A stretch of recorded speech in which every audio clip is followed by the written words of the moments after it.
Locate Paolo. Searching.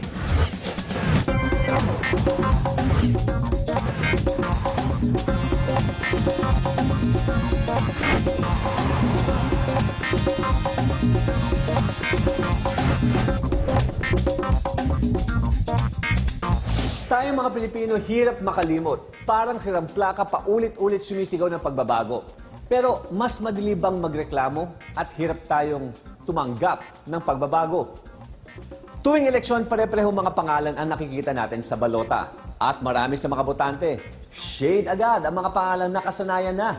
At kung ang kumakandidato ay sikat o di kaya ay lumabas sa pelikula o sa telebisyon, walang kakurap-kurap, shade agad sa oval.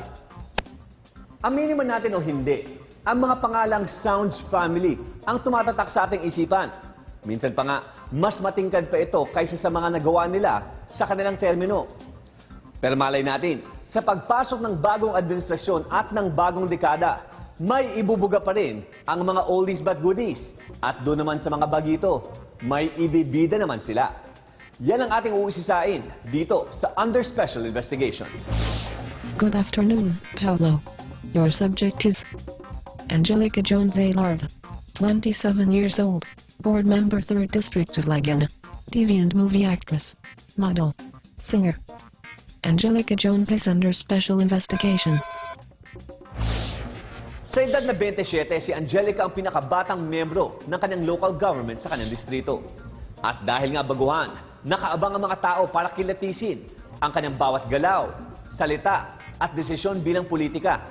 Kung kasing kinis ba niya ang mga ito. Handa naman daw siya. At ayon sa kanya, always think positive.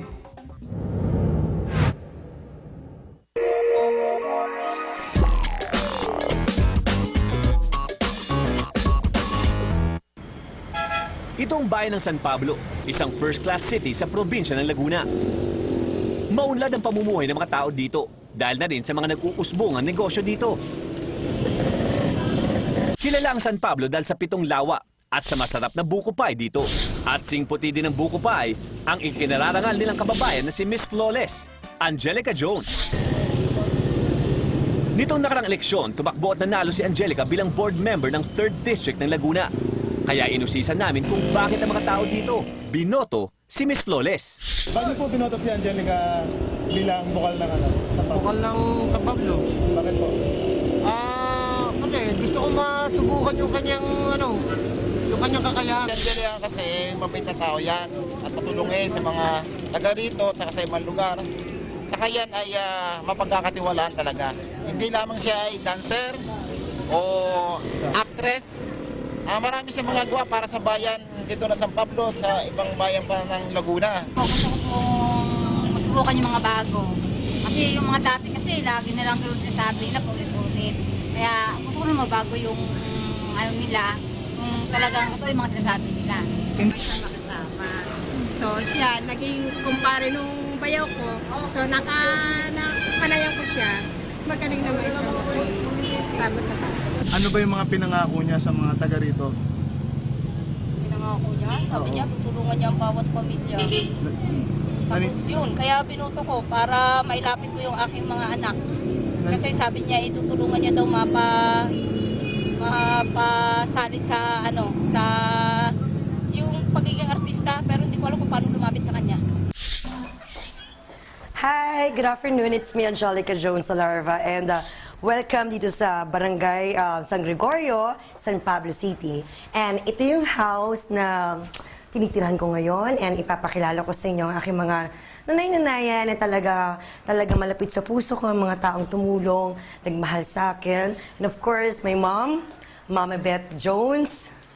Halos di namin makilala si Angelica. My best friend here in San Pablo. Bukod sa mas simple at formal niyang pananamit, puting long sleeve, maong at simpleng sapatos lang ang suot nito. Wala rin masyadong alahas si Angelica, maliban sa kanyang hikaw at singsing. Di na rin makapal ang kanyang make-up. Mukhang seryoso sa bagong role itong si Bokal Angelica. Sa local government code, nakasaad na ang mga miyembro ng Sangguniang Panlalawigan o provincial board member ang gumagawa ng mga ordinansa at mga batas para sa lalawigan. Bilang bukal o board member, ito ngayon ang gagampanan ni Angelica Jones sa Laguna. Sa 8 nakalaban ni Angelica sa pagkabukal, pangalawa siya sa mga nanguna. Umabot sa 68,305 ang botong nakuha niya. Isang patunay na malakas pa rin siya sa masa. Nung una, nahirapan siya talaga ng transition from being an artist tapos being a politician. Kasi magkaiba talaga siya eh. Yung isa, magpapakyut ka lang, artista ka na. Dito, hindi kailangan totoong tao. Hindi tulad noong aktibo pa ito sa pagiging artista. Sexy, flawless at maganda. Time to play. Komedyante. Oh my gosh! Sumikat dahil sa kanyang kakikayan sa telebisyon at pelikula. Pero ang hindi alam ng karamihan, wala sa plano ni Angelica Jones na pumasok sa mundo ng showbiz. Nung bata ako, wala sa isip ko mag-artista. Ang iniisip ko is maging flight stewardess or isang businesswoman. Ang pangarap ko rin is, nung bata pa lang ako is, ganun na nga ako, teacher's kiss madre. Muntik na akong magmadre. Dating kumukuha ng kursong Mass Communication sa Our Lord's Grace Montessori College sa Maynila si Angelica. Dahil sa kakulangan ng pera, ibinaling na muna nito ang atensyon sa pag-aartista. Talagyan ng lotion. Pwede nyo bang... Umarte. At nag-host pa sa afternoon show sa telebisyon. Gaya ng Showtime Na. Kaya ako pumasok na bilang isang artista dahil sa gusto kong makatulong sa pamilya ko, makapag-aral, at matulungan kayo yung mga kapatid ko. What kind of bitch is here? What do you like? You snorkeling or scuba-diving? Mali-mali, mahina sa Ingles. What is snorkeling, snore? At nakakatawa ang imahe ni Angelica sa telebisyon. Dahil dito, naging patok siya sa mga manonood. Alam mo kung tutuusin ng mga tao kasi ayaw sa perpekto. Nakaka-relate din sila sa mga artistang nagkakamali-mali, nakakaroon ng mga katatawanan na nagagawa sa buhay. Kasi pag masyadong puro at masyadong malinis at masyadong buo, hindi nakaka-relate ang publiko sa mga taong ganon.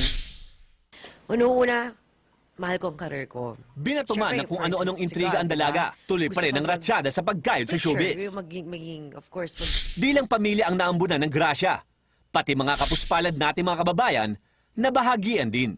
Itinayo niya ang Matatag na Pamilya Foundation na tumutugon sa pangangailangan ng mga kabataan, kababaihan at ng buong pamilya. Tuwing birthday niya, idadaos ko yung birthday niya. Sabi ko sa kanya, ipaghanda kita ng bongga. Ma, huwag na. Gusto ko maghanap ka ng mga taong nasunugan.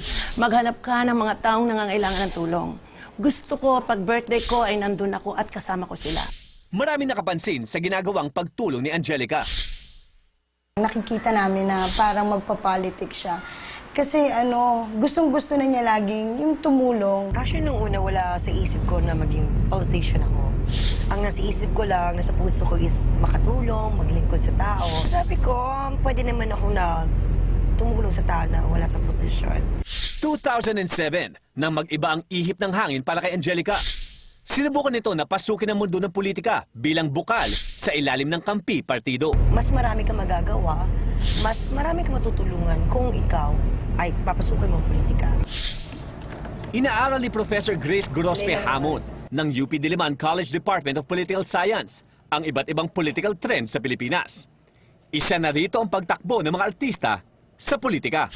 Part nung kanilang dating ng isip at reason for choosing their candidates, nakadugtong dun sa kinalalagyan nila sa buhay. So yung vulnerability nila na kunin at ipagbili ang boto, yung sukatan nila na kakaiba dun sa mga nag-aral, that is what explains it. Ngunit sa kasamaang palad, hindi nanalo si Angelica. Pero hindi siya sumuko. Muli na sinubukan tumakbo nitong nakaraang eleksyon bilang bukal sa ilalim